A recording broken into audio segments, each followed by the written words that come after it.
ஆளுகை செய்யும் ஆவியானவரே,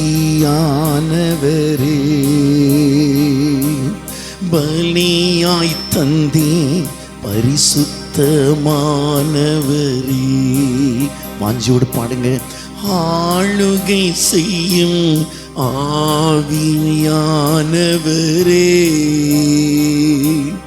பலியாய் தந்தே பரிசுத்தமானவரே.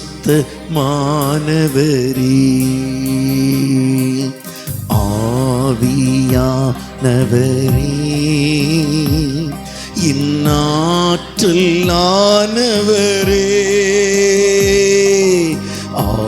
ஆவியானவரே,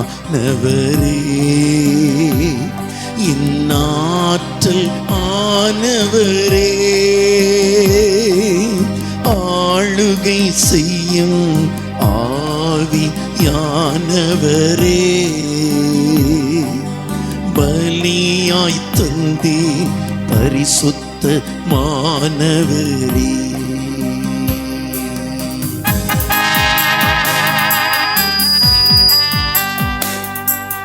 நினைவெல்லாம் உமதாகணும், பேச்செல்லாம் உமதாகணும். ஆண்டவரே, நாள் முழுதும் என்னை நடத்தும், உம்முடைய விருப்பத்தை செயல்படுத்தும். அப்பா,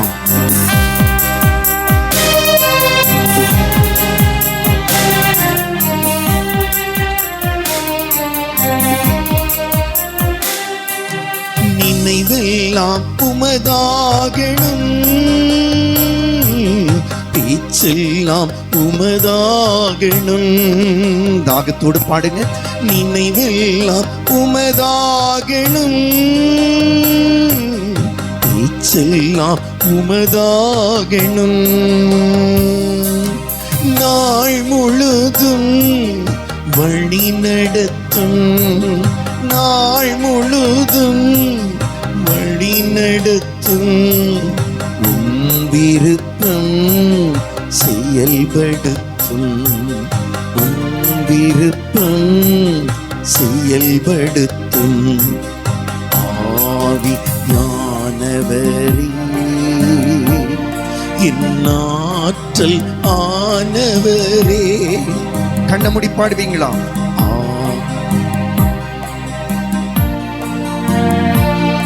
இந்நாற்றல் ஆனவரே, ஆளுகை செய்யும் ஆவியானவரே, பலியாய் தந்தே பரிசுத்தமானவரே.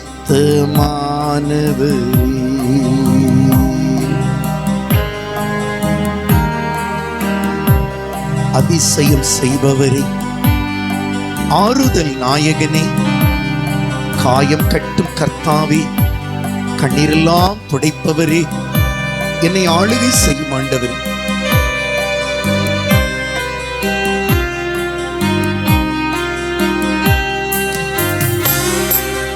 அதிசயம் செய்பவரே, ஆறுதல் நாயகனே, அதிசயம் செய்பவரே, ஆறுதல் நாயகனே, காயம் கட்டும் கர்த்தாவே, காயம் கட்டும் கர்த்தாவே, கண்ணீரெல்லாம் துடைப்பவரே, என் கண்ணீரெல்லாம் துடைப்பவரே. ஆவியானவரே, என் ஆற்றலானவரே, ஆவியானவரே, என் ஆற்றல் ஆனவரே, ஆளுகை செய்யும் ஆவியானவரே, பலியாய் தந்தே பரிசுத்தமானவரே. கரங்களை விரித்து அப்படியே ஒரு நிமிடம் துதிப்போமா? ஹalleluya, ஹalleluya, ஹalleluya. ஆண்டவரே, என்னை நிரப்புங்கப்பா, என்னை ஆளுகை செய்யுங்க ஆண்டவர், இன்னும் என்னோடு பேசுங்க ராஜா, என் மீது மனம் இறங்குங்க ஆண்டவர், என் மீது மனம் இறங்கும், என் மீது மனம் இறங்கும். Praise the Lord. Hallelujah. அமர்ந்து கொள்வோம்.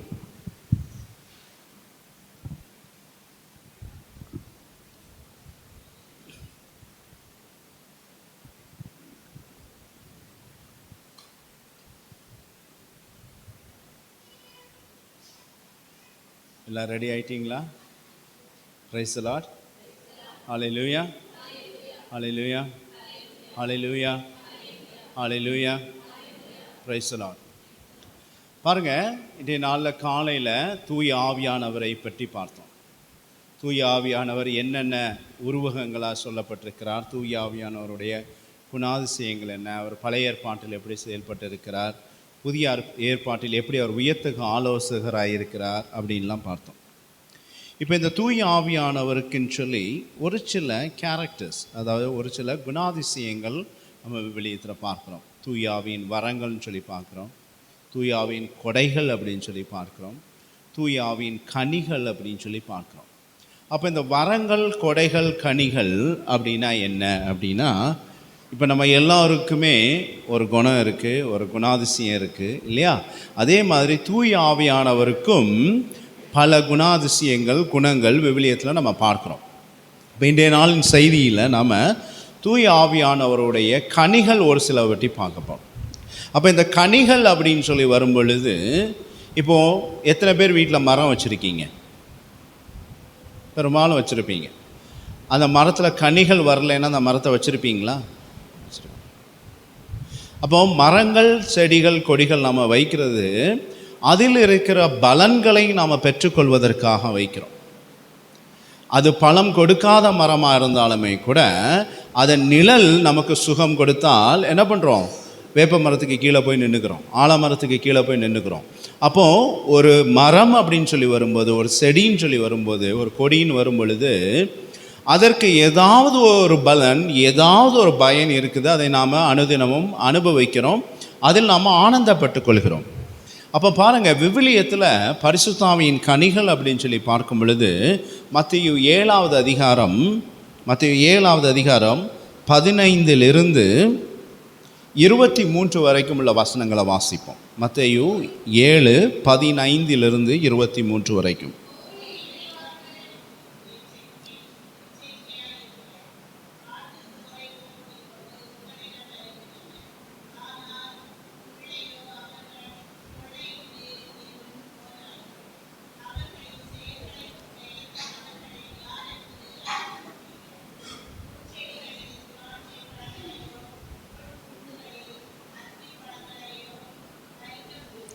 இப்போ பாருங்கள், அப்போது போலி தீர்க்கதரிசிகளை பற்றி ஒரு வசனம் வருது. அப்போ அவர்களை எப்படி அடையாளம் கண்டுகொள்வது அப்படின்னு சொல்லி பார்க்கும் பொழுது, கடவுள் கொடுக்கக்கூடிய ஒரு அடையாளம் என்னவென்றால், அவர்களுடைய செயல்கள், கனிகள், இதை வைத்து பார்த்து அவர்கள் உண்மையிலே இறைவாக்கினர்களா இல்லை போலி இறைவாக்கினர்களா என்று அறிந்து கொள்ளலாம் அப்படிங்கிறார். அதற்கு ஒரு உதாரணம் சொல்லுகிறார். என்ன அப்படின்னா, 16வது வசனத்தில் பார்க்குறோம், யாரும் முச்செடியில் போய் என்னதை பார்க்குறதில்ல? திராட்சையை பார்க்குறதில்ல. அப்படி பார்த்தா பார்க்குற நபர் எப்படி, மற்றவங்களுக்கு எப்படி இருப்பாங்க? முட்டாள் மாதிரி இருப்பாங்க இல்லையா? இப்போ ஒரு முச்செடியில் போய் நின்றுட்டு அங்கே திராட்சை பழம் தொங்குதா அப்படின்னு பார்த்தோன்னா நம்ம முட்டாள் தானே. அதே மாதிரி திராட்சை மரத்துக்கு கீழே போய் இருந்துட்டு ஆப்பிள் கிடைக்குமானா கிடைக்குமா? கிடைக்காது. அப்போ ஒவ்வொரு மரத்திற்கும் ஒரு குணாதிசயம் இருக்குது, அது அதன் கனிகளை அது கொடுக்குது. இப்போ 17வது வசனம் பாருங்கள், ஒரு ஆள் வாசிங்க. நல்ல மரமெல்லாம் நல்ல கனிகளை கொடுக்கும். இப்போ பாருங்கள், நல்ல மரமெல்லாம் நற்கனிகளை கொடுக்கும் அப்படின்னா,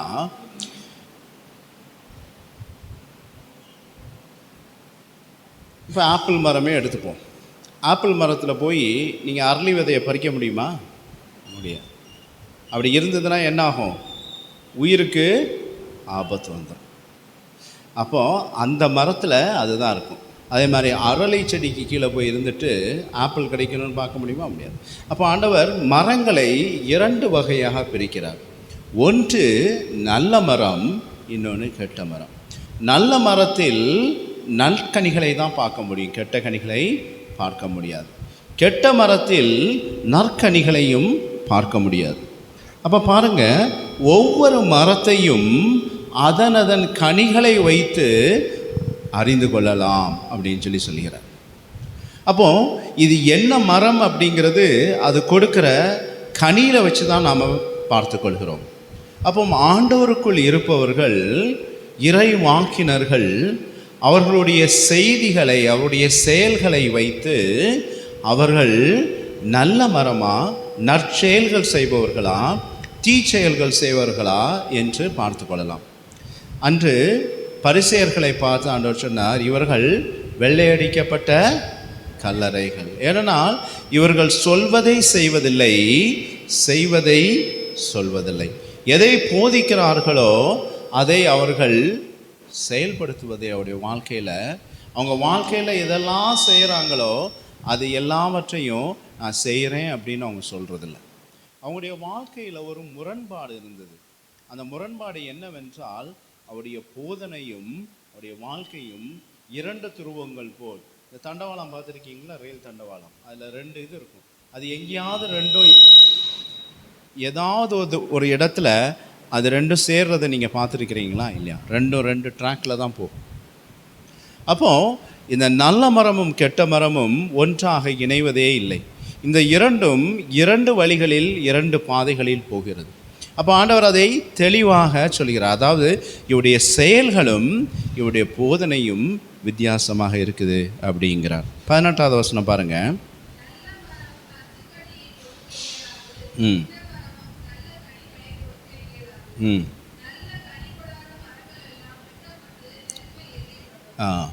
நல்ல கனி கொடாத மரமெல்லாம் வெட்டுண்டு அக்கினியில் போடப்படும் அப்படிங்கிறார். இயேசு நடந்து போகும் பொழுது, அவருடைய சீடர்களோடு போகும்போது ஒரு அத்தி மரத்தை பார்த்தார். அந்த அத்தி மரத்தில் கனி இல்லை. அவர் என்ன பண்ணார்? அந்த அத்தி மரத்தை சபித்தார். அப்போது கடவுள் பிள்ளைகளாகிய நம்ம ஒவ்வொருவரிடமும் தூய ஆவியின் அருள் பொழிவு செய்கிறார் என்றால், நம்ம ஒவ்வொருவரிடமும் அவர் அதற்கு உண்டான செயல்கள், குணாதிசயங்கள், அதற்குண்டான செயல்முறைகளை நம்முடைய வாழ்க்கையில் எதிர்பார்க்கிறார். அப்படி நற்கனிகள் கொடுக்க முடியவில்லை என்றால் அவர்கள் அக்கினியில் போடப்படுவார் அப்படிங்கிறார். நம்ம பார்க்குறோம், நரகம் என்பது இருள் மட்டுமல்ல, அங்கே அக்கினியில் ஆன்மாக்கள் வேதனைப்படுவாங்க அப்படின்னு நம்ம படிக்கிறோம். அங்கே பற்கடிப்பும் முணுமுணுப்பும் இருக்கும் அப்படின்னு நம்ம பார்க்குறோம். ஆண்டவர் சொல்கிறார், தூய ஆவியை பெற்றுக்கொள்வது மட்டும் முக்கியமல்ல, தூய ஆவி என்மேல் இருக்கிறார் என்று அறிக்கை செய்வது மட்டும் முக்கியமல்ல, தூய ஆவியானவர் என் மீது அருள் பொழிவு செய்திருக்கிறார் என்று அறிக்கை செய்வதோடு உங்களுடைய வாழ்க்கை நின்று போகவில்லை. மாறாக அந்த தூய ஆவியானுடைய குணாதிசயங்கள், அவருடைய செயல்முறைகள், அவருடைய காரியங்கள், அவருடைய வார்த்தைகள், போதனைகள் நம்முடைய வாழ்க்கையில் பிரதிபலிக்கணும் அப்படின்னு ஆண்டவர் விரும்புகிறார். அப்படி இல்லை என்றால் அந்த மரங்கள் நன்மரங்கள் அல்ல, அவை கெட்ட மரங்கள். அப்படி இருந்தால் அவை வெட்டி மட்டும் போட மாட்டாராம், என்ன பண்ணுவாராம்? வெட்டுண்டு அக்கினியில் போடப்படும் அப்படிங்கிறார். அப்போ பாருங்கள், இன்றைய கால் நம்ம தூய ஆவியை பற்றி பார்த்தோம். ஆண்டோடைய ஆவியானவர் நம் மீது வரும் பொழுது, நாம் மனம் திரும்பும் பொழுது, திருமுழுக்கு பெறும் பொழுது, அவருடைய ஆவியானவர் நம் மீது இறங்கும் பொழுது அவர் நம்மை விண்ணக வாழ்வுக்கு உரிமையாளராய் மாற்றுகிறார், முத்திரையிடுகிறார் அப்படின்னு பார்க்கிறோம். அப்படி பார்க்கும் பொழுது அந்த ஆவியானவர் என் மீது வருவதோடு அந்த நிகழ்வு முடிந்து போகவில்லை. ஒரு பெந்தகோஸ்தே அனுபவம் என் வாழ்வில் நடந்ததோடு அதோடு என்னுடைய கிறிஸ்துவ வாழ்வு முடிந்து போகவில்லை. மாறாக அதை தாண்டி எனக்கென்று ஆண்டவர் ஒரு ஓட்டத்தை வைத்திருக்கிறார். அந்த ஓட்டத்தில் என்னுடைய குடும்பம் இருக்குது, என்னுடைய உற்றார் உறவினர்கள் இருக்காங்க, என்னுடைய வேலையிடம் இருக்கிறது, நான் போகும் வரும் இடங்கள் இருக்குது, என்னுடைய நண்பர்கள் இருக்கிறார்கள், உறவினர்கள் இருக்கிறார்கள், அதிகாரிகள் இருக்கிறார்கள். அப்படின்னு இந்த ஓட்டத்தில் பல பேரை நாம் சந்திக்கிறோம். இந்த பல பேர் நம்முடைய வாழ்க்கையை அறிந்தவர்களாக இருக்கிறார்கள், நம்முடைய குணாதிசயங்களை அறிந்தவர்களாக இருக்கிறார்கள். அப்படி அறிந்த அவர்கள் நம்முடைய வாழ்க்கையும் நம்முடைய நம்பிக்கையும் கிறிஸ்துவ நம்பிக்கையும் அவர்கள் எடை போட்டு பார்க்கிறார்கள். இவர்கள் கிறிஸ்தவர்கள் என்று சொல்கிறார்களே, இவர்களிடம் இந்த கிறிஸ்துவத்திற்கு உண்டான அந்த ஆவியின் கனிகள், பலன்கள், செயல்முறைகள் இவையெல்லாம் அவருடைய வாழ்க்கையில் இருக்குதா அப்படின்னு சொல்லி பார்க்குறாங்க. Price the Lord, praise the Lord. அப்போ அது இல்லை அப்படின்னா அவங்க என்ன பண்ணுறாங்க? இவங்களே இப்படி தான் இருக்கிறாங்க, அவங்க ஜெபக்கூட்டத்துக்கு போகிறாங்க, எல்லாம் செய்கிறாங்க, ஆனால் அவங்களுடைய வாழ்க்கையில் கனிகள் இல்லை, செயல்பாடு இல்லை அப்படின்னு சொல்லி அவர்களும் இடறி போவதற்கு நாமும் ஒரு காரணமாக இருக்கிறோம். அப்போ இந்த ஓட்டத்தில் நாம் மட்டும் வீழ்வது அல்லாமல், நாம் மட்டும் தோல்வி அடைவது இல்லாமல், நம்மை சுற்றி இருக்கிற ஜனங்களையும் நம்ம என்ன பண்ணுறோம்? அவர்களுக்கும் நாம் இடரலாக இருக்கிறோம். விவிலியத்தில் நம்ம பார்க்குறோம், ஆண்டவர் சொல்லுகிறார், உன் வழக்கன் உனக்கு இடரலாக இருந்தால் அதை எடக்கை இடரலாக இருந்தால். அப்போ நம்ம உறுப்பில் எந்த உறுப்பை வெட்டலாம் சொல்லுங்கள்? கண்ணை பிடுங்கலாமா, கையை வெட்டலாமா? அப்போ பாருங்கள், ஆண்டவர் விருப்பப்படுவது என்னவென்றால், இடரலாக இருக்கும் காரியங்கள் எல்லாம் அது நமக்கு மட்டுமல்ல பிறருக்கும் இடரலாக இருப்பதால் அது பிரயோஜனம் இல்லாமல் இருக்கிறது, அது பலன் கொடுக்கவில்லை, அதனால் எந்த ஒரு நன்மையும் உண்டாகுவதில்லை அப்படின்னு பார்க்கிறார். அப்படி நன்மை உண்டாகவில்லை என்றால் அதனால் இந்த நபர் இருப்பது இவருக்கு நலம் அல்ல. அதற்கு என்ன பண்ணலாங்கிறார்? அவனுடைய கழுத்தில் இயந்திரக்கல்லை கட்டி. அப்போ பாருங்கள், அப்போ நல்ல கனிகொடா மரமெல்லாம் வெட்டுண்டு அக்கினியில் போடப்படும், ஆள் கடலில் வீசப்படும் அப்படிங்கிறார் ஆண்டவர். அப்போ இதிலிருந்து தப்பி பிழைப்பதற்கு ஆண்டவர் வழிமுறைகளும் வைத்திருக்கிறார். அப்போ பாருங்கள், 21வது வசனம் சொல்லுது பாருங்கள், என்னை நோக்கி ஆண்டவரே ஆண்டவரே சொல்பவரெல்லாம் விண்ணரசுக்குள் செல்வதில்லை. நம்ம எல்லாருமே ஞாயிற்றுக்கிழமை திருப்பலிக்கு போகிறோம், நற்கருணை ஆராதனையில் பங்கெடுக்கிறோம், ஆண்டவரே ஆண்டவரேங்கிறோம், ஆவியானவரே ஆவியானவரேங்கிறோம். ஆனால் ஆண்டவர் என்ன சொல்கிறாரு? இப்படி சொல்கிறவங்க எல்லாம் விண்ணரசுக்கு போகிறதில்ல. ஏனென்றால் வாசிங்க, மாறாக விண்ணுலகில் உள்ள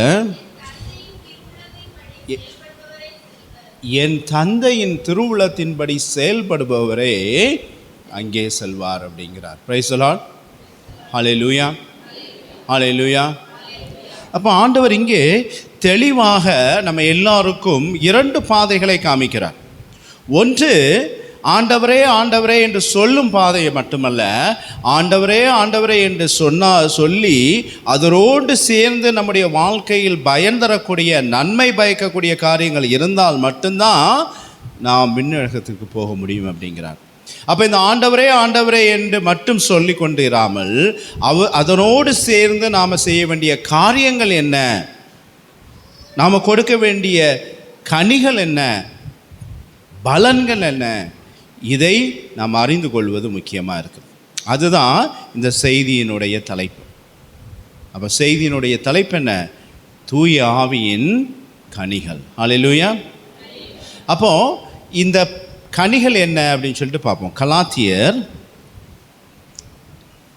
எத்தனாவது அதிகாரம்? 5வது அதிகாரம் எடுங்க. கலாத்தியர் 5வது அதிகாரம் 22வது வசனத்திலேருந்து வாசிங்க.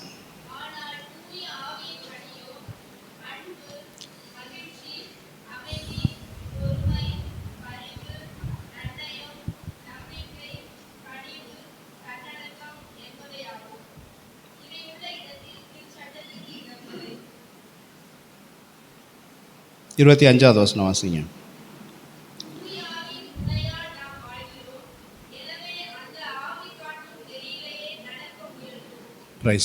பாருங்க, தூய ஆவியானவர் காட்டக்கூடிய நெறியில் நாம் வாழணும், நடக்கணும் அப்படிங்கிறது தான் ஆண்டவருடைய எதிர்பார்ப்பு.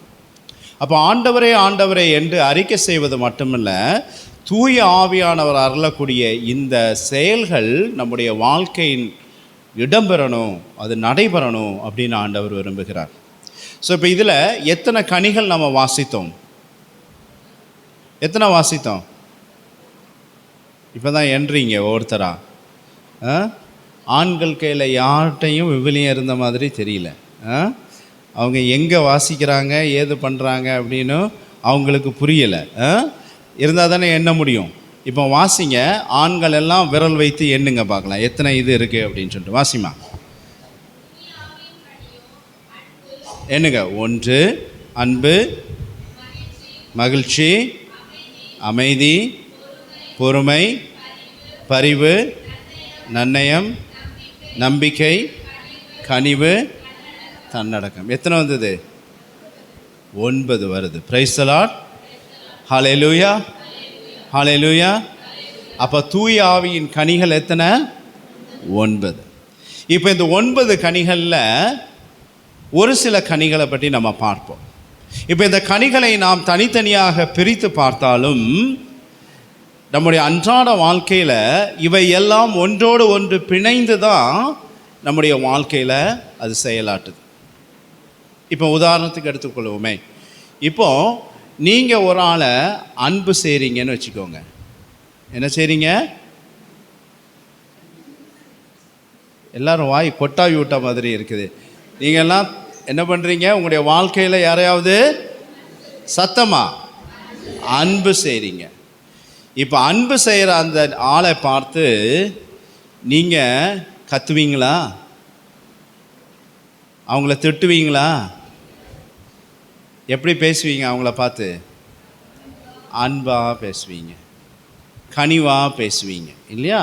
அப்போ இந்த தூய ஆவியின் வரத்தில் பார்த்தோன்னா அன்பு இருக்குது, கனிவு இருக்குது, பொறுமை இருக்குது. அப்போ நம்முடைய அன்றாட வாழ்க்கையில் அன்பு இருக்கிற இடத்துல கனிவு இருக்குது, கனிவு இருக்கிற இடத்துல பொறுமை இருக்குது. நம்ம பேச்சுக்கு இதை பிரித்து பிரித்து இந்த கனிகளை செய்தியில் பார்த்தாலும் நம்முடைய வாழ்க்கையில் இவை எல்லாம் ஒன்றோடு ஒன்று இணைந்து தான் இருக்குது. ஆமென். ஹல்லேலூயா, ஹல்லேலூயா. இட்லி சாப்பிட்டீங்களா? அதான் அந்த உளுந்து இருக்குதுல்ல, அது உயிரோடு இருக்க விடாது. அது என்ன பண்ணுன்னா நம்ம உயிரை வாங்குகிற ஒரு பொருள். இந்த இந்த தியானங்களில் இந்த பொங்கல், தோசை, இட்லி போட்டாங்கன்னு வச்சுக்கோங்களேன், ரொம்ப கவனமாக இருக்கணும். ஏன்னா அதெல்லாம் உங்களை உயிரை வாங்குவதற்கு கொடுக்கப்படுற உணவுகள். ஹல்லேலூயா, ஹல்லேலூயா. உயிரை கொடுப்பதற்கல்ல, உயிரை எடுக்கக்கூடிய உணவு வகைகள். ஹல்லேலூயா. ஏன்னா அது கொட்டாவி விட வைக்கும், மேலுலகத்திற்கு கூட்டிகிட்டு போகும் நம்மளை, புரியுதா? பக்கத்து ஆளுக்கு சுமையாக தலை அங்கே தொங்கி விழும். அதனால் உங்களே அப்பப்போ கொஞ்சம் கிள்ளி பார்த்துக்கிறங்க. ஹல்லேலூயா, ஹல்லேலூயா. பக்கத்தில் இருக்கிறவங்கள கிளியராதிங்க தூக்கத்தில். ஹல்லேலூயா, ஹல்லேலூயா. அப்போ பாருங்கள், இந்த கனிகள் எல்லாமே நம்முடைய வாழ்க்கையில் ஒன்றோடு ஒன்று இணைந்து தான் போய் கொண்டு இருக்குது. அப்போ இதில் ஒரு சில கனிகளை நம்ம பார்ப்போம். அன்பு, மகிழ்ச்சி, சமாதானம் அப்படின்னு சொல்லி. சரியா? இந்த கனிகள் உங்களிடம் இருக்குதா? இருக்கா இல்லையா? உங்கள் பக்கத்தில் இருக்கிறவங்கள கொஞ்சம் பாருங்களேன், சிரிங்களேன். மகிழ்ச்சி இருக்கா இல்லையா? இன்னொரு தடவை பாருங்கள், இந்த பக்கமாக திரும்பி பாருங்கள், சிரிச்சு பாருங்கள். மகிழ்ச்சி இருக்கா இல்லையா? Praise the Lord. ஹல்லேலூயா. அப்போ இந்த கனிகள் எங்கேயோ ஒரு தோட்டத்தில் மண்பாண்டத்தில் புதைத்து வைக்கப்பட்ட பொருட்கள் அல்ல. நம்முடைய அன்றாட வாழ்க்கையில் நம்ம மத்தியில் இருக்கக்கூடிய சிரிப்பும் மகிழ்ச்சியும் அந்த அன்பும் நமக்குள்ளே தான் இருக்குது. ஹல்லேலூயா, ஹல்லேலூயா, ஹல்லேலூயா. ஆனால் ஆண்டவர் இந்த மகிழ்ச்சி அப்படின்னு சொல்லி வரும் பொழுது அவர் 2 வகையான மகிழ்ச்சியை பற்றி பேசுகிறார். எத்தனை வகையான மகிழ்ச்சி? 2 வகையான மகிழ்ச்சி. முதலாவதான மகிழ்ச்சி என்னவென்றால், இப்போ உங்களை ஒருத்தர் பார்க்கும்போது சிரிச்சுக்கிறீங்கள்ல, அது ஒரு வகையான மகிழ்ச்சி, ஒருவரை பார்த்து சிரித்து கொள்வது. இன்னொரு வகையான மகிழ்ச்சி என்னவென்றால், ஆண்டவரை பற்றிய அறிவு வரும் பொழுது, ஆண்டவரை அறிந்து கொள்ளும் பொழுது, அவரோடு அவருடைய இல்லத்தில் நாம் ஒரு நாள் அவரோடு நம்ம வசிப்போம், அவரோடு நாம் ஜீவியம் இருக்கும் அப்படின்னு நினைக்கும் பொழுது, அதை நாம் என்ன கண்ணால் பார்க்கலை, ஆனால் அந்த இடத்திற்கு நாம் போய் சேருவோம், ஆண்டவரோடு இருப்போம்னு நினைக்கும்போது நம்முடைய இருதயத்தில் ஒரு மகிழ்ச்சி வருது பாருங்கள். அது 2வது வகையான மகிழ்ச்சி. அது ஆன்மீக ஒரு சந்தோஷம். இப்போ எனக்கு வேலை இருக்குது. இப்போ என்னோடய செக்ரட்டரி ஃபோன் பண்ணுறான் காலையில், சார் எங்கே இருக்கிறீங்க அப்படின்னு சொல்லிட்டு நான் அவன்கிட்ட சொல்லாமல் வந்துட்டேன். நான் இன்றைக்கி உள்ளூரில் இருக்க மாட்டேன்ப்பா, வெளியூர் போனேன். அவன் என்னை தேடுறான் அங்கே. ஸோ அவன் என்னை தேடுறாங்கிறது எனக்கு மகிழ்ச்சி, ஆனால் நான் அங்கே இல்லைங்கிறது அவனுக்கு துக்கம். ஏன்னா இப்போ என் பிரச்சனையை அவன் சால்வ் பண்ணணும். புரியுதா? அப்போ ஒருவருடைய மகிழ்ச்சி இன்னொருவருக்கு துக்கமாக மாறிடக்கூடாது. இப்போ இதை எதுக்கு சொல்கிறேன் அப்படின்னா, இது நம்முடைய சரீரம் சார்ந்த ஒரு நிகழ்வு. ஒருவர் இருப்பதும் ஒருவர் போகும்போதும் நம்ம துக்கப்படுறோம், சந்தோஷப்படுறோம். மரணம் வரும் பொழுது அந்த பிரிவு நம்மளை வேதனைப்பட வைக்குது. புதிதாக ஒரு குழந்தை பிறக்கும் பொழுது அங்கே என்ன நடக்குது? மகிழ்ச்சி வருது. அப்போ ஜனனமும் மரணமும் இரண்டு வகையான உணர்வுகளை நமக்கு கொடுக்குது. ஒன்று மகிழ்ச்சியை கொடுக்குது, ஒன்று தூக்கத்தை கொடுக்குது. ஆனால் மரித்து போன நபர்கள் எங்கே இருக்கிறாங்க அப்படிங்கிற கேள்வி பல பேருக்கு எழுவதுண்டு. ஆனால் இந்த மரித்து போன புனிதர்களோடு ஒரு நாள் நானும் விண்ணக வாழ்வில் உம்மை ஆராதிப்பேன்னு சொல்லிட்டு விசுவாச பிரமாணம் சொல்கிறோம். அதை எத்தனை பேர் நம்புறீங்கன்னு எனக்கு தெரியாது, அதை எத்தனை பேர் யோசிக்கிறீங்கிறது எனக்கு தெரியாது, அதன் ஆழம் எத்தனை பேருக்கு தெரிஞ்சிருக்கிறதுங்கிறது எனக்கு தெரியாது. ஆனால் நாம் திருப்பலியில் இதை அறிக்கை செய்கிறோம்.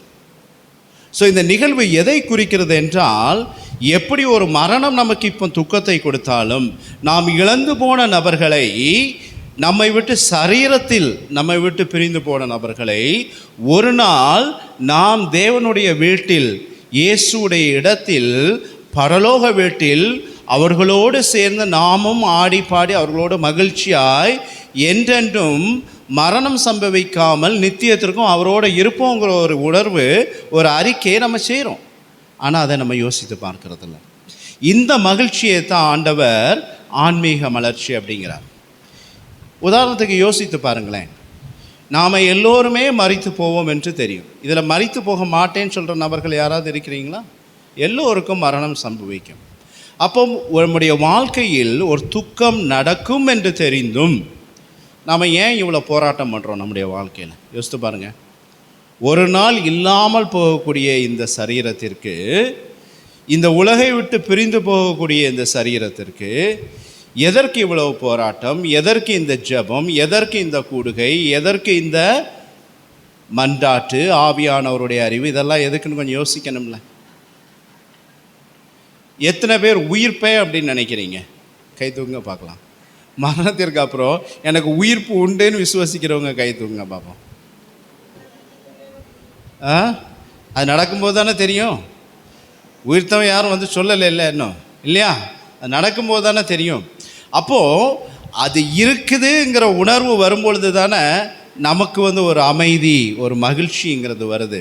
இப்போ ஆண்டவர் சொல்கிறார், சுமை சுமந்து சோர்ந்திருப்பவர்களே, ஏனெனில் நான் உங்களுக்கு இளைப்பாறுதலை தருவேன். ஆண்டவர் உங்கள் வீட்டில் டென்ட்டு போட்டு வச்சுருக்கிறாரா? மரத்தை நட்டி வச்சுருக்கிறாரா? இளைப்பாறுதல்னா என்ன? இப்போ ஒரு வெயிலில் நடந்து போய் கொண்டு இருக்கிறவன் ஒரு மரத்தை பார்த்தா என்ன பண்ணுறான்? கொஞ்ச நேரம் பயில நிற்கிறான். அதுக்கு பேர் என்னது? இளைப்பாறுதல். இப்போ நீங்கள் போகும்போது ஆண்டவர் இப்படி உங்கள் வீட்டில் ஒரு மரத்தை நட்டி வைக்கிறாரா, இல்லை குடிசையை போட்டு வைக்கிறாரா, இல்லை ஏசியை போட்டு வைக்கிறாரா, இளைப்பாறுதலை கொடுக்குறாரா? இல்லை. அப்போ ஆண்டவர் சொல்லக்கூடிய இளைப்பாறுதல்ங்கிறது என்ன? ஏதோ ஒன்று சொல்கிறார் இல்லையா? அது என்னன்னு யோசிக்கணும். அதுதான் நமக்கு கொடுக்கப்பட்ட காரியம். அப்போ மகிழ்ச்சி என்பது நாம் ஒருவரோடு இங்கே சரீரத்தில் உறவாடி கொண்டிருப்பது ஒரு மகிழ்ச்சி என்றாலும், இதை தாண்டி ஆண்டவர் எனக்கென்று ஒரு மகிழ்ச்சியை வைத்திருக்கிறார். அந்த மகிழ்ச்சி என்பது இளைப்பாறுதலில் இருக்கிறது. அந்த இளைப்பாறுதல் என்பது ஒரு ஆலமரத்திற்கு கீழேயோ, மோர் குடிப்பதிலேயோ, குளிர்சாதன பெட்டிக்கு கீழே இருப்பதிலேயோ இல்லை. மாறாக ஆண்டவருடைய பிரசனத்தில், அவருடைய ஐக்கியத்தில், அவருடைய சபையில் நமக்கு முன்னாடி மரித்து போன பல அப்போஸ்தலர்கள், இறைவாக்கினர்கள், தீர்க்கதரிசிகள், தாவீது, எசையா, எலியா, இவர்களோடு இருக்கக்கூடிய அந்த நிலையைத்தான் அவர் என்ன சொல்கிறார்? உங்களுக்கு நான் இளைப்பாறுதல் கொடுப்பேன் என்று. Praise the Lord. ஹல்லேலூயா.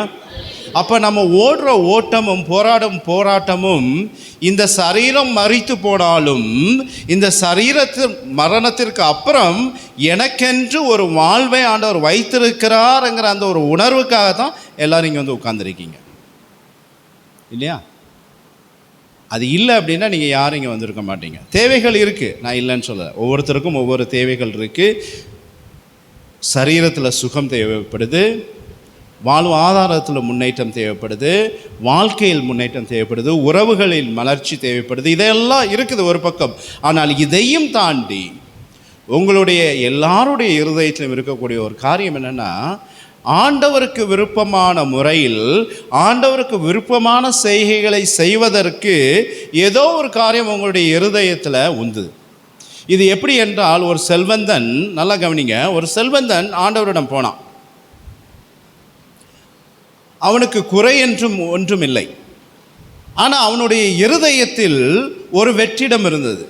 அந்த வெற்றிடம் என்னவென்றால், எனக்கு எல்லா செல்வமும் எல்லா வசதியும் எல்லா வளங்களும் இங்கே இருந்தாலும் எனக்கு ஏதோ ஒன்று குறைபாடாக இருக்கிறதே அப்படின்னு யோசித்தான். அந்த குறைபாடு என்பது இந்த உலகத்தில் இருந்த ஆசீர்வாதங்கள் அல்ல அவனுக்கு. மாறாக இந்த ஆசீர்வாதங்கள் எல்லாம் போனால் என்னுடைய நிலை என்ன அப்படிங்கிற அந்த ஒரு குழப்பம், ஒரு கேள்வி, அந்த வினா அவனுடைய இருதயத்தில் ஒரு துக்கத்தை கொண்டு வந்தது. இந்த கேள்வி, இந்த வினா உங்கள் ஒவ்வொருவருக்குள்ளும் இருக்கு, எனக்குள்ளும் இருக்கு. அது இருப்பதால தான் நீங்கள் ஆண்டுடைய செய்தியை கேட்கணும்னு வாரீங்க. ஆண்டுடைய செய்தியை என்னுடைய காரியதர்சி செக்ரட்டரி அவன் துக்கப்பட்டாலும் பரவாயில்லன்னு நானும் இங்கே வரேன். ஹல்லேலூயா. முழிப்பாக இருக்கீங்களா? இப்போ தான் உளுந்து கீழே இறங்கியிருக்கு. ஹல்லேலூயா, பிரைஸ் தி லார்ட். அப்போ பாருங்கள், அப்போ ஒரு காரியம், ஒரு கேள்வி, ஒரு வினா நம்ம எல்லாருக்குள்ளும் இருக்குது. அது நமக்குள்ளே இருக்கிற ஒரு வெற்றிடம். இந்த உலக காரியங்கள் தாண்டி ஒரு கேள்வி நம்ம எல்லாருக்குள்ளேயும் இருக்குது. அப்போ அவன் ஆண்டவரிடம் வந்து கேட்டான். நல்லா கேளுங்க, அவன் கேட்ட கேள்வி, ஆண்டவரே, நான் சுகமாக இருக்கிறதுக்கு என்ன பண்ணணும்னு சொல்லலை, கேட்கல. அவன் எனக்கு ஒரு நல்ல மனைவியை காட்டித்தாருன்னு சொல்லலை, கேட்கல. ஒரு நல்ல தோப்பை எனக்கு கண்ணில் காட்டுன்னு சொல்லலை. அவன் என்ன கேட்டான்? நான் நிலை வாழ்வை பெறுவதற்கு, இளைப்பாற்றுதலை பெறுவதற்கு நான் என்ன செய்யணும்னு கேட்டான். Price the Lord.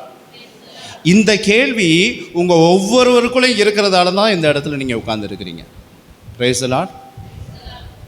அதை நீங்கள் தெரிந்தும் இருக்கலாம், தெரியாமலும் இருக்கலாம். ஆனால் தெரிந்திருந்தால் நல்லது, தெரியாமல் இருந்தால் என்று தெரிந்து கொள்ளுங்கள். ஹல்லேலூயா. அப்போ நம்ம கோயிலுக்கும் தியானங்களுக்கும் எதுக்கு போகிறோம் அப்படின்னா, நம்ம எல்லோருக்குள்ளும் அறிந்தும் அறியாமலும் புரிந்தும் புரியாமலும் ஒரு புதிர் ஒன்று ஓடிக்கொண்டு இருக்கிறது. என்ன அப்படின்னா, நிலை வாழ்வை பெறுவதற்கு நான் என்ன செய்யணும் அப்படின்னு. அந்த நிலை வாழ்வுங்கிற மகிழ்ச்சியை தான் ஆண்டவர் நமக்கு கொடுக்கணும்னு நினைக்கிறார். நான் உங்களுக்கு இளைப்பாற்றுதலை கொடுப்பேன் என்று. அப்போ இந்த மகிழ்ச்சி என்ன அப்படின்னு கண்டுகொள்வது தான் நாம் இந்த கிறிஸ்துவுக்குள்ள இந்த செய்தியில் நாம் எடுத்திருக்கிற ஒரு சின்ன ஒரு சோதனை.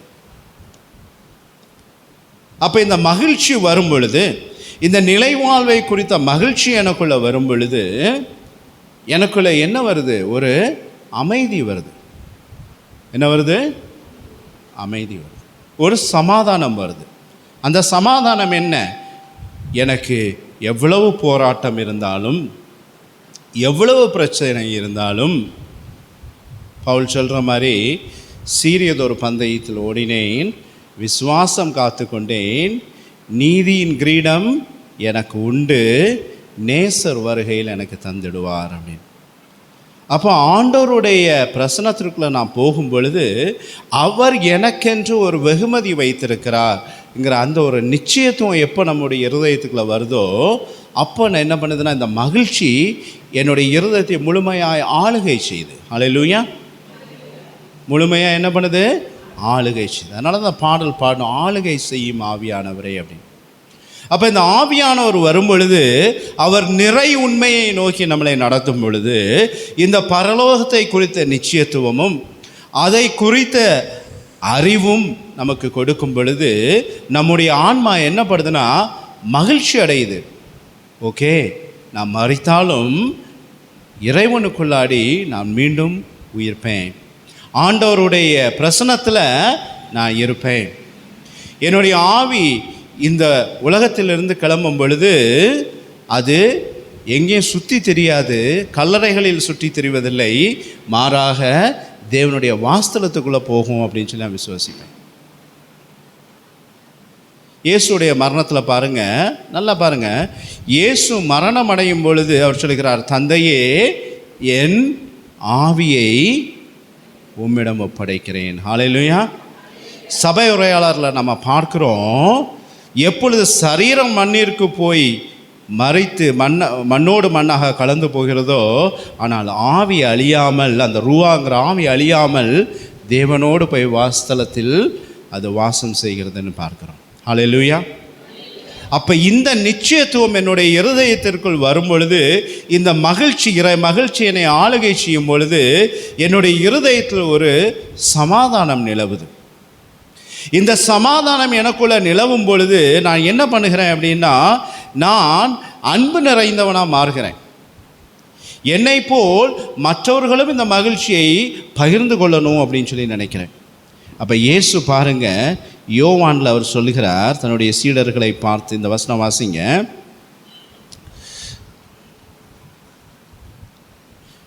யோவான் 14வது அதிகாரம் 27வது வசனம் பாருங்க.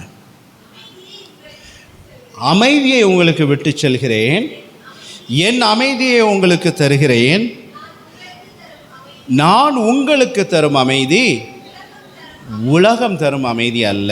Price the Lord, praise the Lord. எனவே வாசிங்க, எனவே நீங்கள் உள்ளம் கலங்க வேண்டாம், மருள வேண்டாம். புரிஞ்சுதா அந்த வசனம்? அப்போ அவர் சொல்கிறாரு, அந்த வசனம் திருப்பி வாசிமா, அமைதியை உங்களுக்கு விட்டு செல்லவே நான் வந்திருக்கிறேன். Praise the Lord. Alleluia, alleluia. அங்கே பாருங்க ஒரு ஆளை. Praise the Lord. கொஞ்சம் அப்படி நடந்து வெளியே ஒரு நடந்துட்டு அப்படி ஒரு தண்ணி குடிச்சிட்டு வாங்க, தூக்கம் கலைஞ்சிரும். முகத்தில் கொஞ்சம் தண்ணி தெளிச்சிங்கன்னா தூக்கம் கலைஞ்சிரும். Praise the Lord, praise the Lord. Alleluia. அப்போ பாருங்க, இயேசு சொல்லுகிறார், அமைதியை உங்களுக்கு கொடுக்கவே நான் வந்தேன். இந்த அமைதி உலகம் தரும் அமைதி அல்ல.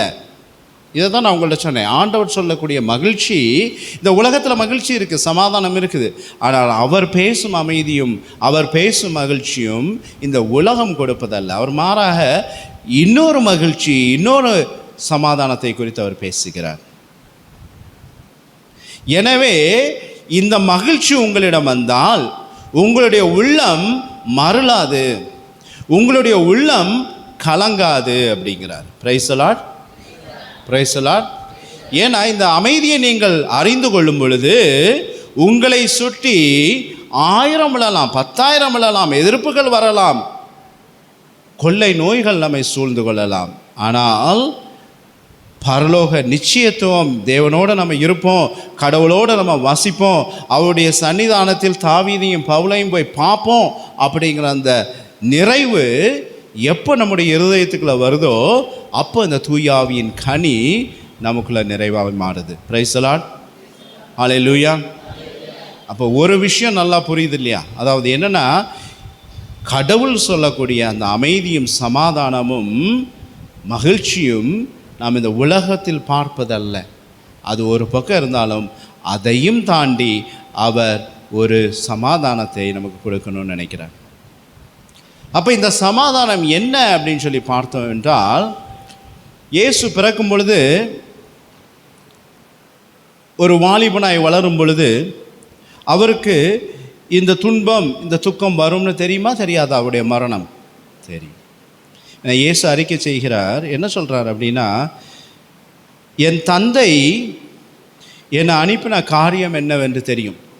ஒரு காரியத்திற்காக அனுப்பியிருக்கிறார், அதை முடிப்பதற்காக நான் வந்திருக்கிறேன். தந்தை பேசுவதை நான் கேட்டிருக்கிறேன், தந்தை சொல்வதை நான் செய்கிறேன் அப்படின்னு சொல்லி பிதாவை குறித்து அவர் மகிமை தெரிவிக்கிறார். அப்போ அவருக்கு இந்த உலகில் சரீரத்தில் துன்பங்கள் வந்தாலும் அந்த துன்பங்கள் மத்தியிலும் தான் எதற்காக வந்திருக்கிறோம் அப்படிங்கிற அந்த நிச்சயத்துவம் அவருக்கு தெரிஞ்சிருந்தது. ஹல்லேலூயா, ஹல்லேலூயா. இப்போ நீங்கள் எல்லாம் எதுக்கு இந்த உலகத்திற்கு வந்திருக்கீங்கன்னு உங்களுக்கு தெரியுமா? உங்களுக்கு தெரியாது. ஹல்லேலூயா, ஹல்லேலூயா. ஆனால் உங்களுடைய ஆன்மாவுக்கும் ஆவிக்கும் அது தெரியும். ஹல்லேலூயா, ஹல்லேலூயா, ஹல்லேலூயா. பாருங்க, விவிலியத்தில் நீங்கள் பார்த்தீங்கன்னா ஸ்நாபக அருளப்பருடைய பிறப்பை குறித்து நீங்கள் பார்த்துருப்பீங்க.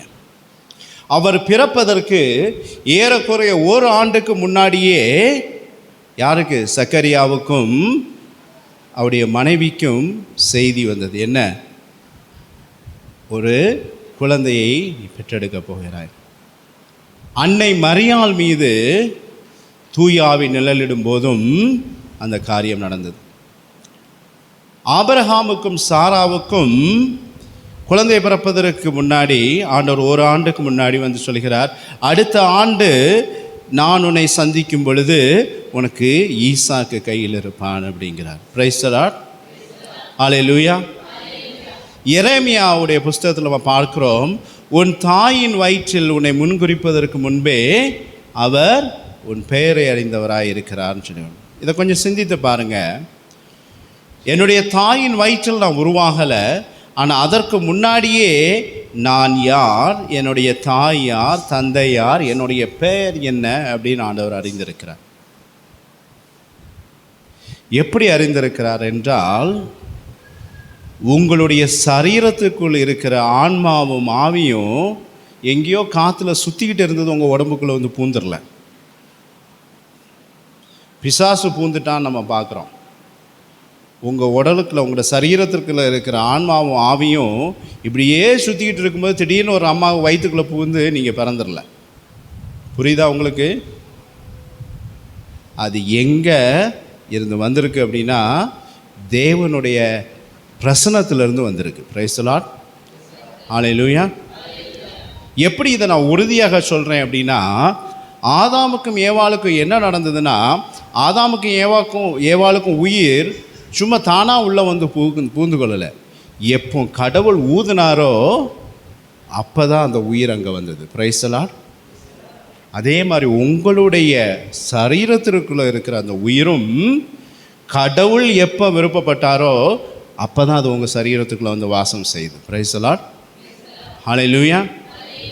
எனவே உங்களுக்குள்ளும் எனக்குள்ளும் இருக்கிற ஆன்மாவும் ஆவியும் தேவனுடைய பிரசன்னத்தில் இருந்து ஒரு குறுகிய காலம் இந்த உலகில் இந்த சரீரத்தில் வாசம் செய்வதற்காக அனுப்பப்பட்டிருக்குது. Price the Lord, hallelujah. அப்போ இந்த ஆவிக்கும் இந்த ஆன்மாவுக்கும் ஆண்டவர் உத்தரவு கொடுக்கும் பொழுது, நல்லா கவனிங்க, இந்த சரீரத்தில், இந்த பூலோகத்தில், இந்த சரீரத்தில், இந்த பெண்ணிற்குள், இந்த மனிதனுக்குள், இந்த மனுஷிக்குள் நீ போய் சிறிது காலம், ஒரு 70 ஆண்டுகள் நீ உயிர் வாழு என்று சொல்லி ஆண்டவர் தன் உயிர் மூச்சுக்கு உத்தரவு கொடுத்து அனுப்பும் பொழுது அந்த உயிர் மூச்சு என்பது கலக்கமடையுது. ஏனென்றால் அது சந்தோஷமாக தேவனுடைய பிரசன்னத்தில் வாழ்ந்து கொண்டு இருக்குது.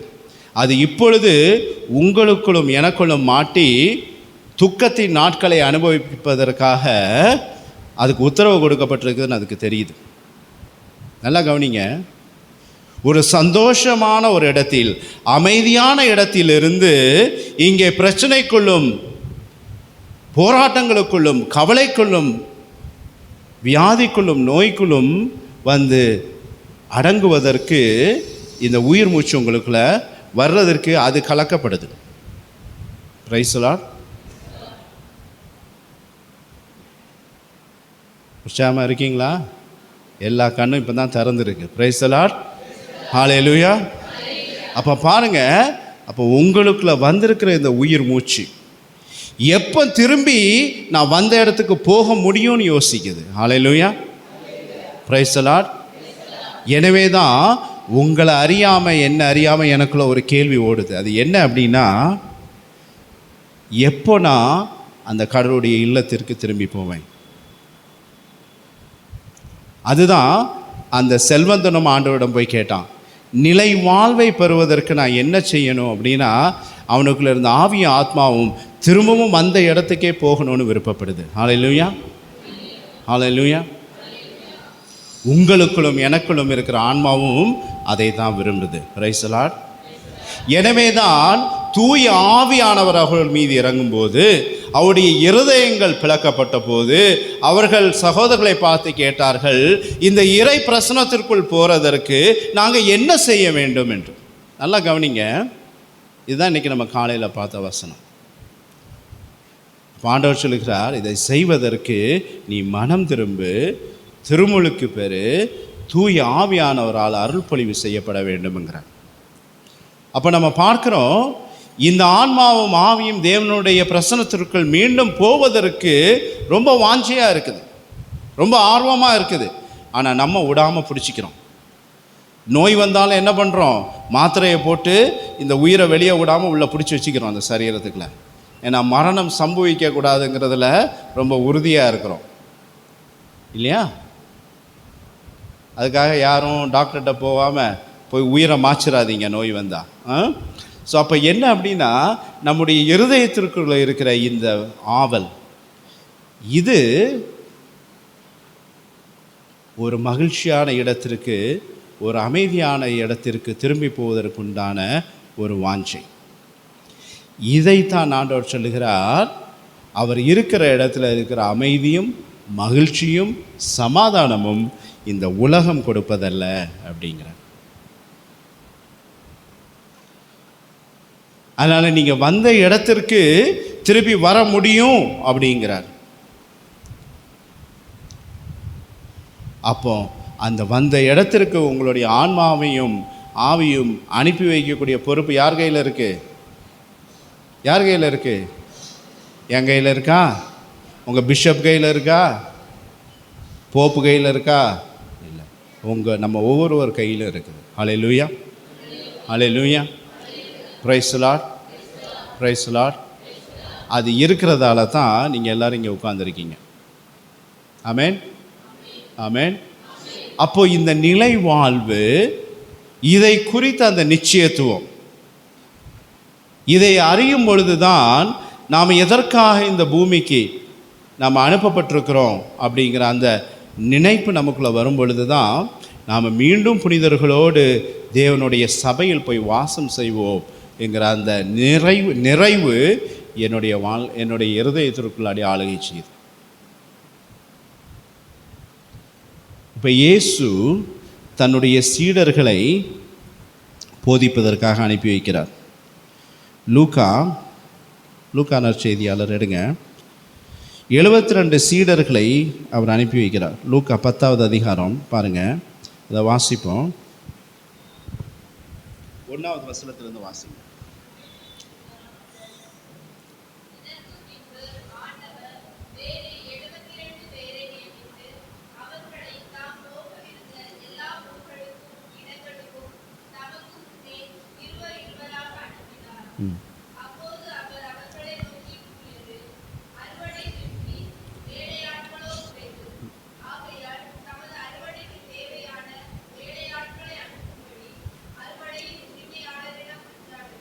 நல்லா கவனிங்க, உங்களை அறுவடைக்கு அனுப்புகிறேங்கிறார்.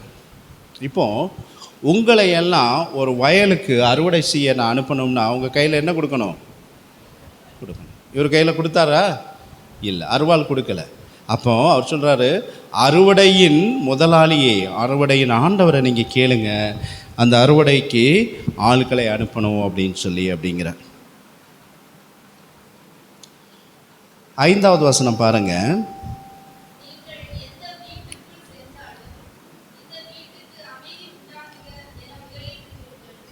நீங்கள் எந்த வீட்டிற்கு சென்றாலும் முதலில் அந்த வீட்டிற்கு என்ன சொல்லணுமா? அமைதி உண்டாகுங்க அப்படின்னு சொல்லுங்க அப்படிங்கிறார். இப்போ பாருங்கள், இயேசு சொல்லுகிறார், உங்களுக்கு சமாதானத்தை கொடுக்க வந்தேன், அந்த சமாதானத்தை நிறைவாய் கொடுக்க வந்தேன். நான் கொடுக்கும் சமாதானம் இந்த உலகம் கொடுக்கும் சமாதானம் அல்ல அப்படிங்கிறார். தன்னுடைய சீடர்களை அவர் அனுப்பும் பொழுது அவர்களிடம் சொல்கிறார், நீங்கள் போகும் வீட்டில் நீங்கள் நுழைந்தவுடன் முதலாக சொல்ல வேண்டிய காரியம் என்ன? இங்கே சமாதானம் உண்டாகட்டும் என்று சொல்லுங்க அப்படிங்கிறார்.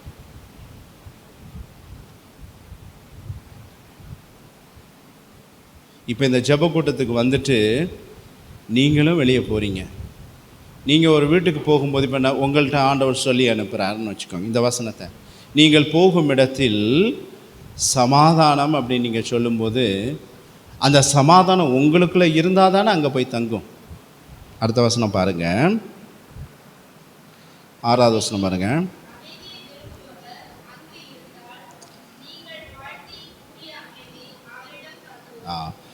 அமைதிக்கு உரியவர் அங்கே இருந்தால், நல்லா கவனிங்க, அமைதிக்கு உரியவர் அங்கே இருந்தால் நீங்கள் கொடுக்கும் அமைதி அங்கே தங்கும், இல்லைன்னா அது உங்கள்டே திரும்பி வந்துடும் அப்படிங்கிறார்.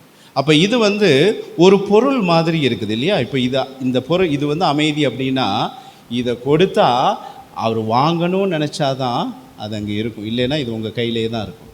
இப்போ அவர் சொல்கிறாரு, இந்த அமைதிக்கு உரியவர் அங்கே இருந்தால் நீங்கள் கொடுக்குற அமைதி அங்கே தங்கும், இல்லைன்னா அந்த அமைதி உங்களிடமே திரும்பி வந்துடும் அப்படிங்கிற. இப்போ நல்லா பாருங்கள், இதில் 2 விஷயம் நீங்கள் உணர்ந்து கொள்கிறீங்க. ஒன்று, நீங்கள் அமைதியை கொடுக்கணும் என்றால் முதல்ல அமைதி உங்களிடம் இருக்கணும். இரண்டாவது, நீங்கள் கொடுக்கக்கூடிய அமைதியை அவர் வாங்குவதற்கு தயாராக இருந்தால் தான் அந்த அமைதி அங்கேயும் தங்கும். Praise the Lord. Hallelujah, hallelujah. அப்போ இயேசு கொடுக்குற அந்த சமாதானம் எனக்குள்ளே தங்கும் பொழுது தான் நான் இன்னொரு ஆளுக்கு கொடுக்க முடியும். அவர் அதை ஏற்றுக்கொள்வ தயாராக இருக்கும் பொழுது தான் அது அங்கேயும் தங்கும். Praise the Lord, praise the Lord. அப்போ பாருங்கள், அப்போ இந்த அமைதி என்பது அவர் சொல்லக்கூடிய பொண்ணோ பொருளோ இல்லைன்னா வயலோ தானியமோ அல்ல, மாறாக கடவுளை குறித்த அறிவும், கடவுளோடிருந்து நாம் அனுப்பப்பட்டிருக்கிறோம், அந்த கடவுளோடு நாம் மீண்டும் சேர்ந்து அவரோடு மகிழ்ச்சியாய் நித்தியத்திற்கும் இருப்போம் என்ற ஒரு உத்தரவாதம். பிரைஸ் தி லார்ட், ஹல்லேலூயா. நம்ம சங்கீதத்தில் பார்க்குறோம், சாவின் பள்ளத்தாக்கில் நான் நடந்தாலும் நான் ஒரு நாளும் அஞ்ச மாட்டேன் அப்படின்னு. இந்த சாவின் பள்ளத்தாக்கு என்ன அப்படி என்றால், கடவுளிடமிருந்து அந்த ஆவியும் ஆத்மாவும் உங்களுக்குள்ள வரும் பொழுது அது பயத்தோடு தான் வருது. அது மரணத்திற்கு அப்புறம் உங்களிடமிருந்து திரும்பி போகும் பொழுதும் அது பயத்தோடு தான் போகுது, ஆண்டோடைய சன்னிதானத்துக்கு போகுமா அப்படின்னு சொல்லி. ஆனால் அந்த ஆன்மா தன்னையே தேட்டிக்கொள்ளுது, நீர் என்னோடு இருப்பதால், யார்? கடவுள் என்னோடு இருப்பதால் நான் எதற்கும் பயப்பட மாட்டேன், உம்முடைய கோலும் கைத்தடியும் என்னை வழி நடத்தும் அப்படின்னு அந்த ஆன்மா தன்னை தானே அது தன்னுடைய பரிதவிப்பை அது ஆற்றிக்கொள்கிறது. அப்போ கடவுள் கொடுக்கக்கூடிய இந்த சமாதானமும், கடவுள் கொடுக்கக்கூடிய இந்த மகிழ்ச்சியும், கடவுள் கொடுக்கக்கூடிய இந்த நிலை வாழ்வும் இந்த உலகத்தில் பார்க்கும் நிகழ்வு மட்டுமல்ல.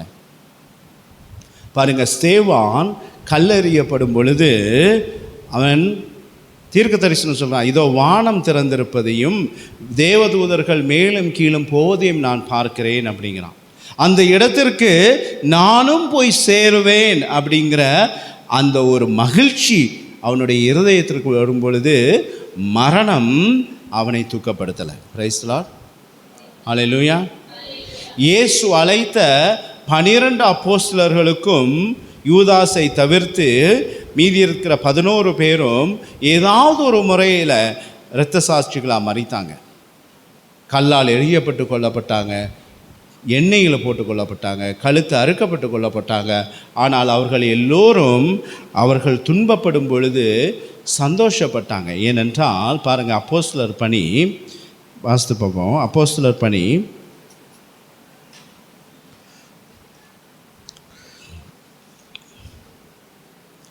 5வது அதிகாரம்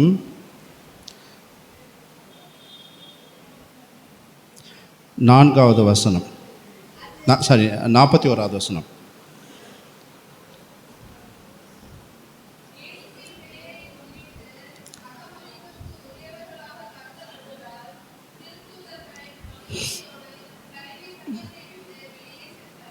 பாருங்க, அவர்கள் அடிக்கப்பட்டாங்க, நொறுக்கப்பட்டாங்க, ஆனால் வெளியே வரும்போது சந்தோஷமாக வந்தாங்க. நல்லா கவனிங்க, சரீரத்தில் அவர்கள் நொறுக்கப்பட்டார்கள், வேதனைப்படுத்தப்பட்டார்கள், துக்கம் வந்தது, ஆனால் அவர்களுடைய ஆன்மாவில் மகிழ்ச்சி இருந்தது. ஏனென்றால் 6வது அதிகாரம் பாருங்கள், 6வது அதிகாரத்தில் 2வது வசனம் பாருங்கள்.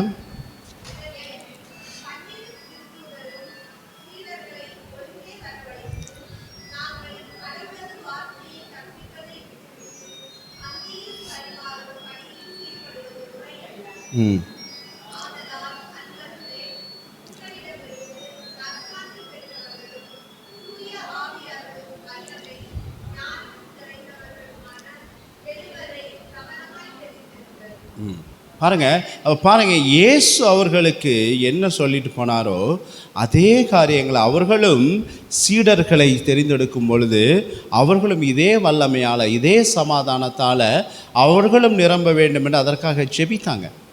அப்போது நாம் மலைப்பொழிவில் பார்க்குறோம். மத்தேயு 5வது அதிகாரம் எடுங்க. மத்தேயு மலைப்பொழிவில் இருக்கிற கடைசி வசனம் பாருங்கள், 10வது வசனம். மத்தேயு 5:10.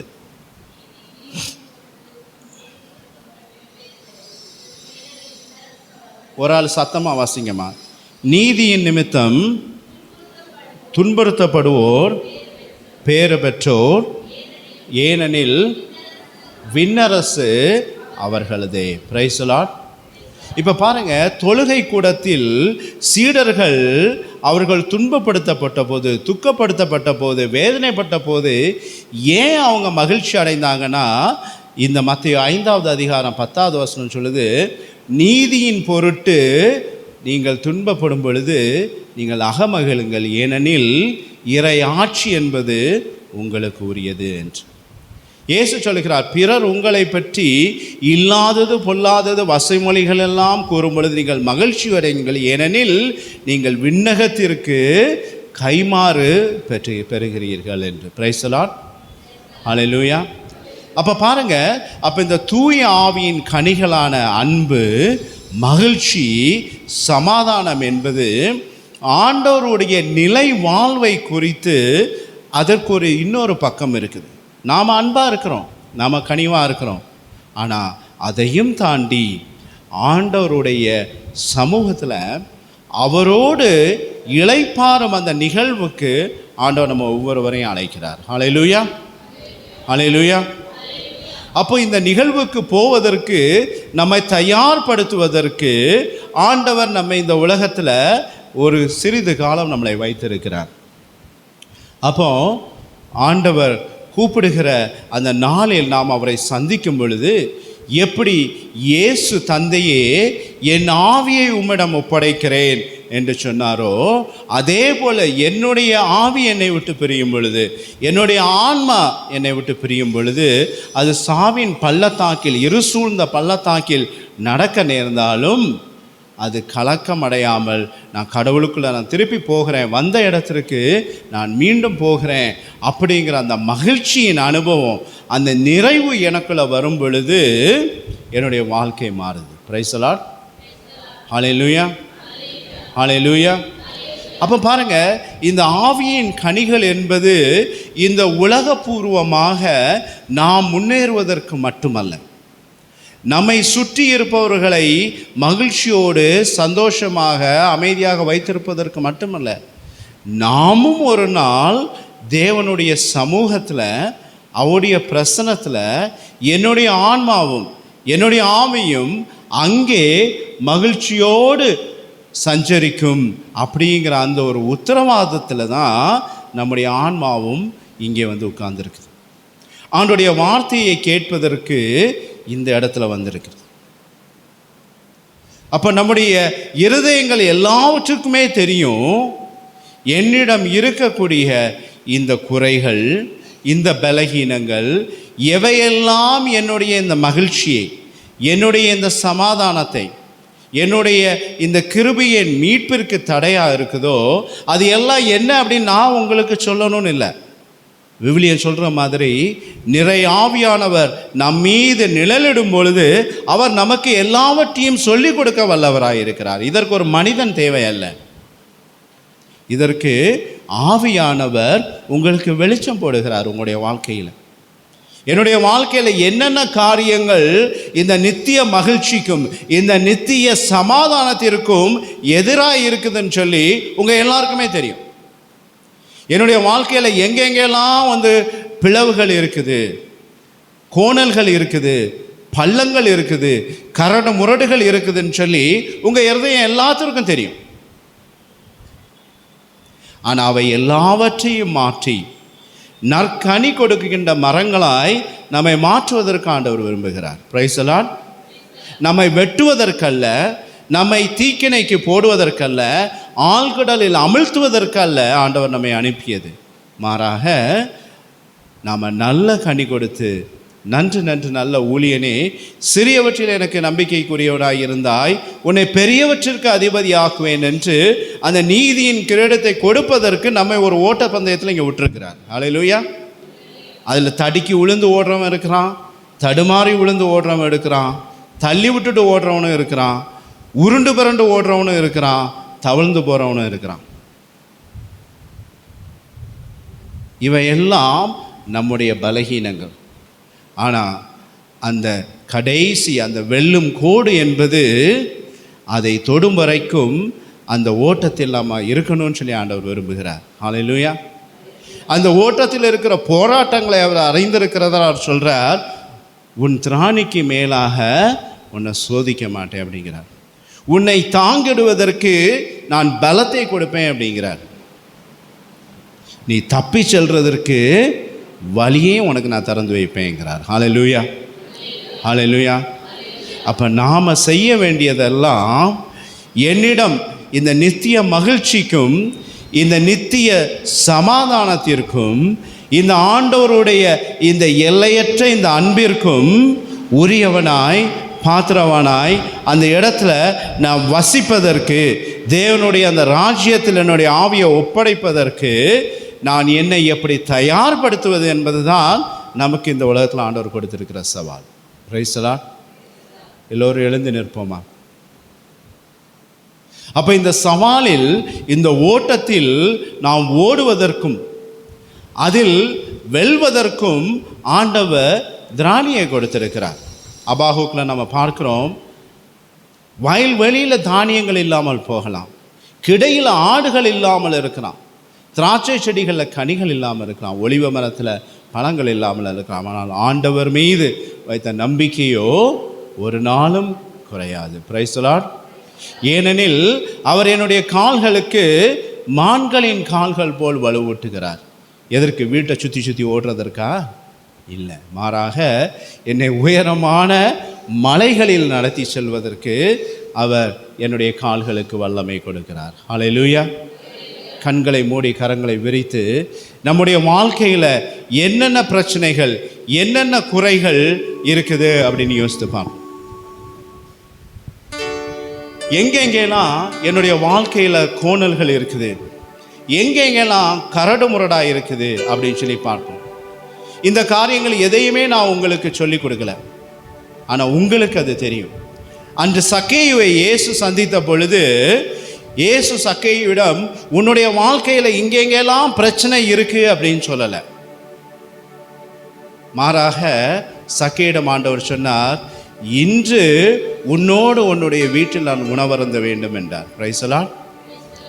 அன்று சக்கேயோடு பேசி அதே கடவுள் தான் இன்று நம்மோடு பேசி கொண்டு இருக்கிறார்.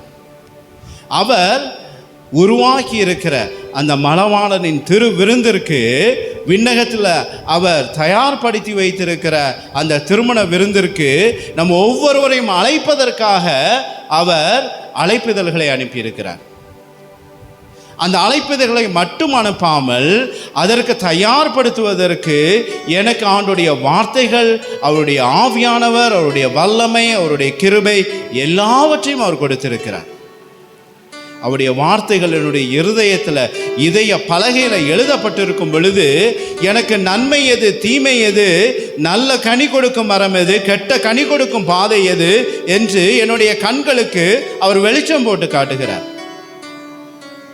இந்த வெளிச்சத்தில் நாம் நடக்கும் பொழுது நானே வழி, நானே சத்தியம், நானே ஜீவனுமாய் இருக்கிறேன்னு சொல்லுகிற அந்த ஆண்டவருடைய அந்த பரலோக ராஜ்யத்திற்கு நம்முடைய ஆன்மாவை நித்திய இளைப்பாற்றிற்கும் நம்முடைய ஆவியை நித்திய சமாதானத்திற்கும் அனுப்பி வைக்கக்கூடிய பொறுப்பை நம்ம ஒவ்வொருவருடைய கரங்களிலும் கொடுத்திருக்கிறார். பாடல்கள் பாடும்போது நீங்கள் நல்லா கவனிங்க, ஆண்டோடைய பிரசனம் உங்கள் பக்கத்தில் இருக்குது, அவருடைய ஆடையின் விளிம்பு உங்கள் அருகாமையில் இருக்குது, அவருடைய வஸ்திரம் உங்களை மூடிக்கொண்டு இருக்கிறது, அவருடைய சால்வை உங்களை போர்த்து கொண்டு இருக்குது. அன்று அந்த பெரும்பாடு பெற்ற பெண் அவள் சொன்ன, உங்களுடைய வஸ்திரத்தின் விளிம்பை தொட்டால் போதும், சுகம் என்னை வந்தடையும் என்று. பேதுரு சொன்னார் இயேசுவை பார்த்து, நீர் ஒரு வார்த்தை சொல்லும் நான் குணமடைவேன் என்று. வாழ்வு தரும் வார்த்தைகள் உம்மிடம் தானே ஒன்று, நான் எங்கே போவேன் என்று பேதுரு சொன்னார். அந்த புறவினத்தான் சொன்னார், ஆண்டவரே நீர் என்னோடு வந்து தங்கும், எனக்கு மீட்பு உண்டாகும் அப்படின்னா. அந்த சக்கேயு, ஆண்டவரே நான் அபகரித்து எடுத்தது எல்லாவற்றையும் ஒன்றல்ல இரண்டல்ல 4 மடங்காக திருப்பி கொடுத்துறேன் அப்படின்னு சொல்லும்போது ஆண்டவர் சொன்னார், இன்று மீட்பு உனக்கு மட்டுமல்ல உன்னுடைய வீட்டிற்கும் வந்துருச்சு அப்படின்னார். Price the Lord. அருமையான சகோதர சகோதரி, இந்த இடத்துல உங்களுடைய வீட்டின் வெளிப்பாடாக நீங்கள் ஒரு ஆள் இங்கே வந்திருக்கலாம், 2 பேர் வந்திருக்கலாம், ஆனால் ஆண்டவர் உங்களை மட்டும் நிரப்பி அனுப்ப போவதில்லை, உங்களுடைய குடும்பத்தில் இருக்கிற ஒவ்வொருவரையும் அவர் நிரப்ப ஆசிக்கிறார். அந்த ஆண்டவர் உங்கள் மத்தியில் இப்போ நடந்து கொண்டு இருக்கிறார். அவருடைய வஸ்திரம் உங்க பக்கத்துல தான் இருக்குது. அதை தொடுறதும் அந்த சுகத்தை பெற்றுக்கொள்றதும் இதெல்லாம் உங்க கரங்கள்ல தான் இருக்கு. எல்லாம் நிரம்பிட வேண்டும், மலைகள் குன்றுகள் தகர்ந்திட வேண்டும், கூனலானவை நீராகணும், கரடானவை சமமாகணும், பள்ளங்களெல்லாம் நிரம்பிட வேண்டும், மலைகள் குன்றுகள் தகர்ந்திட வேண்டும், கோணலானவை நீராகணும், கரடானவை சமமாகணும்.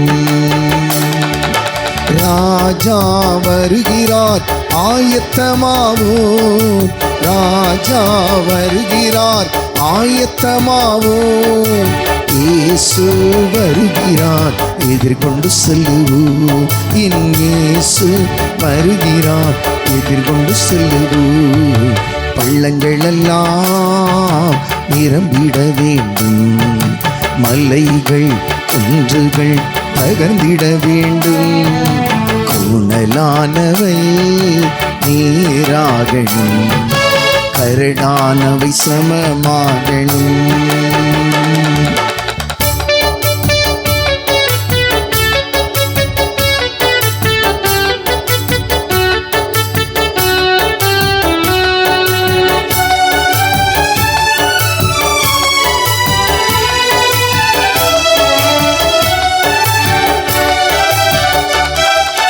நல்ல கனிகொடாம் மரங்களெல்லாம் வெட்டுண்டு அக்கினியில் போடப்படும், நல்ல கனிகொடாம் மரங்களெல்லாம் வெட்டுண்டு அக்கினியில் போடப்படும், ராஜா வருகிறார் ஆயத்தமாவோம், ராஜா வருகிறார் ஆயத்தமாவோம், இயேசு வருகிறார் எதிர்கொண்டு செல்லுவோம், இயேசு வருகிறார் எதிர்கொண்டு செல்லுவோம், பள்ளங்களெல்லாம் நிரம்பிட வேண்டும், மலைகள் குன்றுகள் தகர்ந்திட வேண்டும், கூனலானவை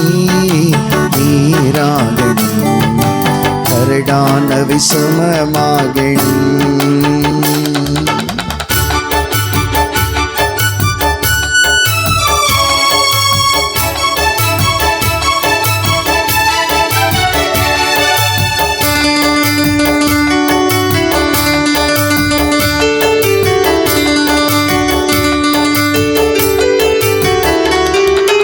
கோதுமையை பிரித்து களஞ்சியத்தில் சேர்த்து பதரையோ அக்கினியில் சுட்டெரிப்பாரே. கோதுமையை பிரித்து களஞ்சியத்தில் சேர்த்து பதரையோ அக்கினியில் சுட்டெரிப்பாரே. ராஜா வருகிறார் ஆயத்தமாவோ, ராஜா வருகிறார் ஆயத்தமாவோ. இயேசு வருகிறார் எதிர்கொண்டு செல்லுவோம், என் இயேசு வருகிறார் எதிர்கொண்டு செல்லுவோம். பள்ளங்களெல்லாம் நிரம்பிட வேண்டும், மலைகள் குன்றுகள் தகர்ந்திட வேண்டும். கோணலானவை நேராகணும், கரடான விசமமாகணும், கரடான விசமமாகணும். என் கற்பாரையும் மீட்பெருமான ஆண்டவரே,